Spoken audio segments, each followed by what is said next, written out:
Bonsoir les TikTokers, YouTubeurs et autres Facebookers. Je vais vous parler d'une séance de soins d'âme concernant une vie sentimentale compliquée pour la cliente qui m'a contacté et qui a des blocages au niveau des relations avec les hommes. Ça ne se fait pas et elle a plus de 40 ans et elle a été voir des psys, des psychiatres. Elle a beaucoup investi pour essayer de s'en sortir et en fait... donc quand elle m'a contacté, je vais lui poser la question, ce qu'elle avait entrepris ou pas de son côté avant de se lancer dans un soin d'âme. Et en même temps, les 15 minutes, parce qu'elle a voulu passer par les 15 minutes, c'était une façon de voir est-ce qu'il y a un lien entre son blocage sentimental et sa situation passée en tant qu'âme. Donc les informations qu'on m'a données assez rapidement, c'était une grand-mère défunte qui surprotège sa petite et qui l'empêche d'avoir finalement des relations spontanées avec les mecs, vu de son point de vue et de son époque, vous voyez, avec beaucoup de rigueur. Il y avait le mot ascète, vivre comme une ascète, où la grand-mère vraiment montrait que les hommes étaient un danger. Mais outre cela, en fait, je suis en train de vous parler de soins d'âme, donc je voudrais vous dire que dans ce que j'ai fait comme séance, les maîtres qui ont fait le soin d'âme m'ont montré ô combien la gratitude éternelle d'âme à âme nous suit, mais pas forcément pour le mieux. Je m'explique, on peut avoir de la gratitude pour quelqu'un qui vous sauve, pour quelqu'un qui vous aide, mais finalement les guides me disent que l'âme, quelque part, elle n'a pas à rendre... elle n'a pas à rendre ce qu'elle a reçu. Si elle l'a reçu, c'est parce que sur un plan divin, il fallait qu'elle reçoive d'une personne beaucoup d'aide. Or, nous, humains, on dit que quand on a donné, ben, on aime recevoir en échange, vous voyez. Donc, si c'est pas celui qui a sauvé quelqu'un, qui se dit hey, « j'attends ton retour », ça peut être celui qui a été sauvé par quelqu'un qui se dit « mon Dieu, je lui suis redevable ad vitam aeternam ». Et donc là, on est dans un soin d'âme où avec cette personne qui m'a contacté, hein, qui a des difficultés sentimentales, qui n'arrive pas à vivre avec des hommes finalement, c'est une parole de gratitude éternelle, j'avais noté, de la fille qu'elle était avec sa mère à une autre époque. Et c'est sa mère à une autre époque qui s'est réincarnée dans d'autres vies, et elle aussi, qui traîne aujourd'hui dans son aura en tant que sa grand-mère protectrice de tous les hommes qui sont méchants, mauvais. Parce que je voyais une grand-mère un peu dure, qui avait vraiment eu des difficultés à vivre avec voilà, violentée par des hommes, et donc qui disait à sa petite fille de loin, hein, dans l'espace-temps là-haut, méfie-toi, je te protège, j'installe de la rigueur, j'installe de la dureté chez toi pour faire finalement fuir ces hommes-là. Vous voyez, ça arrange pas du tout une personne. Et l'origine de ça, c'est vraiment une vie du passé. Et là, moi, je m'attendais pas du tout à ça. On m'a transporté dans une vie où cette femme, ma cliente, était une des filles d'une femme qui était une maman de 6 enfants. Et pour moi, ça se passait au Brésil. Je ne voyais pas une femme blanche, je voyais plutôt une tribu dans ce qu'on appellerait l'Amazonie aujourd'hui, mais pourchassée par des chasseurs de primes. Alors, je ne sais pas comment c'est fait l'invasion, enfin la conquête du Brésil par le Portugal.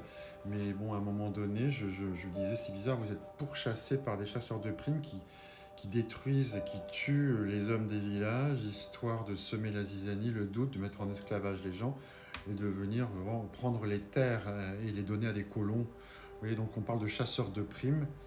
Et je vois surtout une femme qui fuit le village où elle est avec ses 6 enfants. Et c'est vraiment un sentiment de détresse. C'est profondément une détresse. L'émotion était là plein pot. Je peux vous dire, je vois des hommes qui sont trucidés par les chasseurs de primes. Et il reste à une femme en particulier qu'une issue, hein, c'est de fuir par la voie fluviale. Et malheureusement, dans la voie fluviale, on me montre un fleuve à énormément d'eau et des noyades. Et on me montre que l'instinct de survie a poussé la mère à monter dans des embarcations pas appropriées, vous voyez, pour sauver ses enfants. Et surtout, les guides me montraient que la phrase, hein, c'était une femme monte avec 6 enfants dans son embarcation et à la fin, il lui en reste 3. Vous voyez, donc c'est la vie d'une maman qui va lutter dans la jungle et qui va prendre le chemin de la montagne même pour sauver les 3 enfants qui lui restent. Et je disais à ma cliente, l'une des 3 enfants, c'est vous, vous êtes une de ses filles. Et la maman, elle fait tout pour sauver ses enfants, pour les nourrir, pour vivre, survivre. Je voyais une grotte, une maman qui a vraiment... qui marchait parce qu'elle savait instinctivement que les chasseurs de primes allaient la retrouver ou allaient les retrouver. Vous voyez, il y avait quelque chose comme ça. Donc cette femme allait instinctivement dans la montagne et il mangeait voilà, ce qu'il pouvait manger. Je voyais des baies, je voyais vraiment pas grand-chose. Et on me disait que cette femme, elle a fait ce qu'elle a pu pour sauver ses enfants. Malheureusement, la mort les ont rattrapés. Je voyais cette femme mourir. Et je voyais la femme qui m'avait appelé moi, en soins d'âme, être la petite fille, la fille de sa mère, et qui, le jour du décès de sa mère, s'est couché sur sa mère vraiment, et s'est laissé mourir aussi les jours qui ont suivi. Alors je ne vais pas rentrer dans les détails, parce que même émotionnellement pour moi, c'est encore très fort, vous voyez. Ce que je voyais, c'est simplement, il y a un lien qui s'est installé, un lien de... Oui, où la fille, voyant sa mère mourir, a juré gratitude éternelle de sa fille parce qu'elle était une mère qui les a sauvés. Oui, et ça, au niveau de l'éternité, c'est ça qui empêche cette femme, ma cliente, d'être indépendante, parce que là-haut, en fait, on n'aime pas finalement la redevabilité. Même si quelqu'un a sauvé dans d'autres vies, il n'y a pas... que l'âme n'a pas à se sentir coupable ou redevable de quelque chose. Sur le plan divin, c'est pas le cas. C'est sur le plan humain qu'on décide du karma qu'on aura, de rendre l'appareil à des gens, d'aller aider un tel. Mais vous voyez, divinement, les maîtres me disent, c'est l'humain qui choisit. Nous, on déconseille ces choix-là. C'est parce que l'âme est libre. L'âme ne redoit jamais rien à personne, sauf à la divinité, à la lumière, vous voyez, peu importe la religion. Mais le seul lien qu'on a à faire, même dans nos demandes, c'est ce qu'on appelle la foi. Demande et tu recevras. Donc c'est même pas nous qui devons demander en tant qu'homme, mais c'est notre soi divin, qui est toute notre âme, qui fait confiance à la divinité qui nous a envoyés ici-bas, pour nous permettre de recevoir les choses. Or, l'humain a transformé le fait d'aller demander, notamment en développement personnel, dans tout ce courant depuis 40-50 ans, là, dans lequel moi j'ai traîné aussi, de demander en tant que moi, Patrick Théodore, je dois demander voilà, que j'ai ceci, que j'ai cela. Mais c'est même pas ça, parce que Patrick Théodore est tout jeune, vous voyez, par rapport au moi divin que je suis en tant qu'âme. Et donc, c'est notre moi divin qui, en fait, va demander à recevoir quelque chose à la divinité.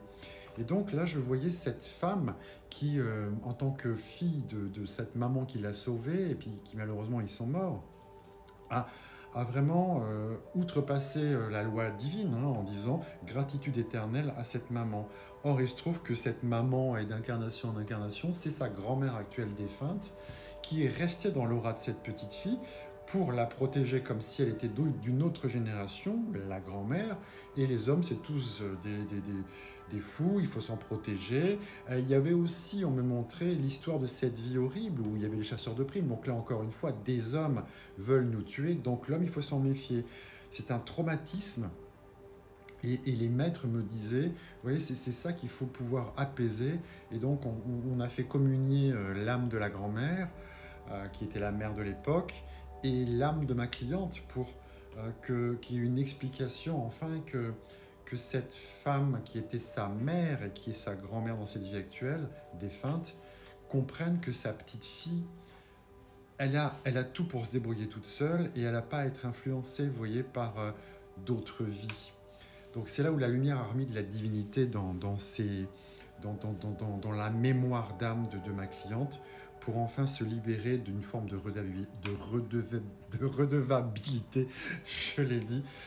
Voilà pour le soin d'âme qui n'ont pas fait par moi en direct, je suis juste le canalisateur de tout ça et moi je vois les guides agir sur l'âme.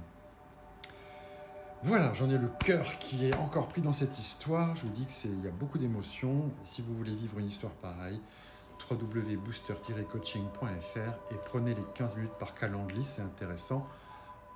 on peut en parler avant. Merci beaucoup, au revoir.